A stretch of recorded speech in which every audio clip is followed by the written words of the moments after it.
کا ایک میلہ لگتا تھا خانہ کعبہ کے پاس، صرف عورتیں اکٹھی ہوتی تھی، میلہ لگا ہوا تھا۔ ایک تورات جاننے والا یہودی عالم بھی آیا ہوا تھا۔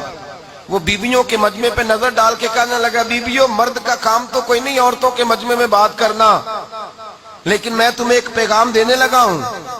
اللہ کے آخری رسول جو مکے میں پیدا ہونے والے ہیں، ان کے آنے کا وقت قریب آ گیا ہے۔ وہ بیوی بڑی خوش نصیب ہوگی جنہیں ان کی رفاقت ملے گی۔ عورتوں نے جب دیکھا کہ مرد آ گیا عورتوں کے میلے میں تو انہوں نے ڈانٹا، جھڑکا، کہا چل اٹھا اپنی کتابیں اور نکل جا۔ حضرت خدیجہ کہتی ہیں باقیوں نے ڈانٹا پر میں نے بات پلے سے باندھ لی، میں نے پلے سے باندھ لی اور میں انتظار کرنے لگی کہ اللہ کرے وہ نصیب میرے ہی ہو، اللہ کرے مقدر میرا ہی کھلے۔ آپ فرماتی میں تسبیح پڑھتی، درود پڑھتی، میں اس زمانے میں جو اللہ کا ذکر جس طرح ہوتا تھا وہ میں شروع کرتی، اور جب فارغ ہوتی تو میں التجا کرتی کہ اللہ میرے نصیبے کھول دے۔ کہتی ہیں آہستہ آہستہ آہستہ آہستہ میں حضور کی تعریف سننے لگی، آہستہ آہستہ تعریف سننے لگی۔ نبی پاک صادق ہیں، امین ہیں، سچے ہیں، دیانتدار ہیں، اس برے اور میلے معاشرے میں بھی وہ سب سے اعلیٰ بھی ہیں اور سب سے اجلے بھی ہیں، وہ سب سے پاکیزہ ہیں۔ میں سننے لگی تعارف، آہستہ آہستہ میں ان کی گرویدہ ہونے لگی۔ ادھر نبی پاک صلی اللہ علیہ وسلم اپنے چچا جناب ابو طالب کے پاس رہتے تھے، قحط آ گیا، حالات بگڑ گئے۔ حضور سید عالم صلی اللہ تعالی علیہ وسلم سے چچا کہنے لگے، بیٹے اگر مال تجارت لے کے شام جاؤ تو بڑا نفع کماؤ گے، ہمیں ضرورت بھی ہے، اور اگر ہو سکے تو ختیجہ کا مال لے کے جاؤ۔ نبی پاک نے کہا چچا میں نہیں کہوں گا کسی سے جا کے، میں نہیں کہتا کسی سے جا کے، جو میرے نصیب میں ہوگا میرا رب خود عطا فرمائے گا، میں نہیں کہوں گا۔ مصطفیٰ نے تو نہیں کہا۔ حضرت خدیجہ رضی اللہ تعالیٰ عنہ کہتی ہیں میں نے خود اپنی خادمہ کو بھیجا، میں نے کہا جا کے پوچھو تو صحیح کہ میرا مال قبول ہوتا بھی ہے کہ نہیں، پوچھو۔ نبی پاک صلی اللہ علیہ وسلم سے پوچھا۔ حضرت خدیجہ کی خواہش ہے کہ آپ مال لے کے جائیں، حضور نے قبول کر لیا۔ جناب خدیجہ الکبریٰ رضی اللہ تعالیٰ عنہ کے غلام تھے، میسرہ ان کا نام تھا۔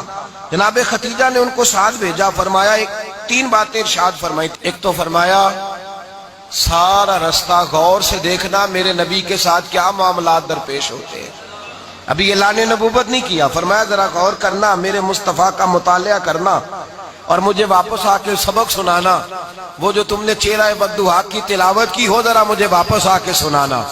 جنہاں نے دل بر جانی ڈٹھا ہو اکھیاں ہی تک لیاں، تو ملے ہوں تے ساجن ملیا ہوں ناساں لگ پئیاں، ذرا جا کے نا تلاوت کرنا اور مجھے دکھ۔ اور دوسرا فرمایا تم میرے غلام ہو تو مصطفیٰ کے بھی غلام بن کے رہنا، میں سنتی ہوں کہ کردار کے، افکار کے، نظریات کے، عظمت کے بلند و بالا، وہ جیسے کہیں ویسے کرنا۔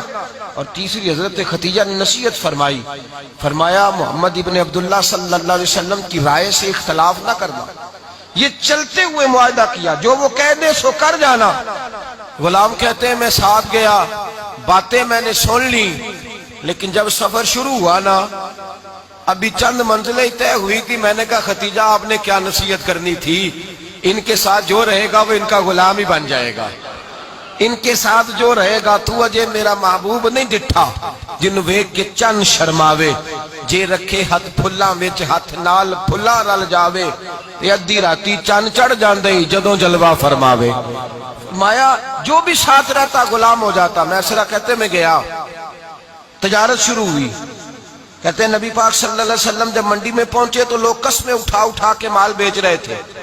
اللہ کے محبوب جب گئے نا تجارت کرنے تو ایک آدمی کہنے لگا چلو معاذ اللہ بتوں کے نام تھے لات و منات، کہنے لگا لات کی، عزا کی، منات کی قسم اٹھاؤ، تو نبی پاک فرمانے لگے ان کی قسم اٹھاؤں جن کا میں نام لینا بھی پسند نہیں کرتا، ابھی اعلان نبوت نہیں کیا، اور فرمایا ویسے بھی میں قسم دے کے مال نہیں بیچتا، خریدنا ہے تو خریدو، نہیں خریدنا تو نہ خریدو۔